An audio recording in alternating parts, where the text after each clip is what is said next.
बहुत समय पहले की बात है, किसी गांव में एक किसान रहता था।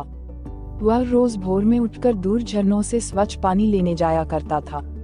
इस काम के लिए वह अपने साथ 2 बड़े घड़े ले जाता था, जिन्हें वो डंडे में बांधकर अपने कंधे पर दोनों ओर लटका लेता था। उनमें से एक घड़ा कहीं से फूटा हुआ था और दूसरा एकदम सही था।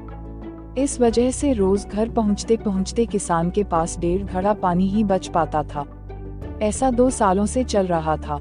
सही घड़े को इस बात का घमंड था कि वो पूरा का पूरा पानी घर पहुंचता है और उसके अंदर कोई कमी नहीं है। वही दूसरी तरफ फूटा घड़ा इस बात से शर्मिंदा रहता था कि वो आधा पानी ही घर तक पहुंचा पाता है और किसान की मेहनत बेकार चली जाती है। फूटा घड़ा ये सब सोचकर बहुत परेशान रहने लगा और एक दिन उससे रहा नहीं गया। उसने किसान से कहा, मैं खुद पर शर्मिंदा हूँ और आपसे क्षमा मांगना चाहता हूँ। क्यों? किसान ने पूछा, तुम किस बात से शर्मिंदा हो?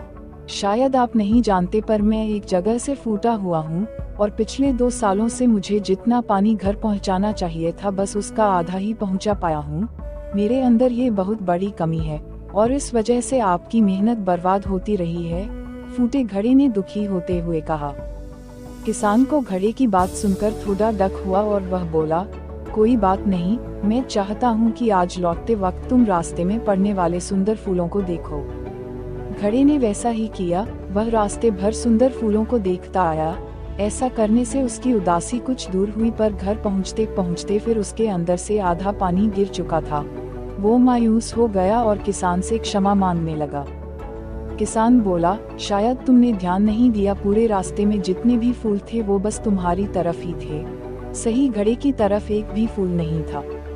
ऐसा इसलिए क्योंकि मैं हमेशा से तुम्हारे अंदर की कमी को जानता था और मैंने उसका लाभ उठाया। मैंने तुम्हारे तरफ वाले रास्ते पर रंग बिरंगे फूलों के बीज बो दिए थे।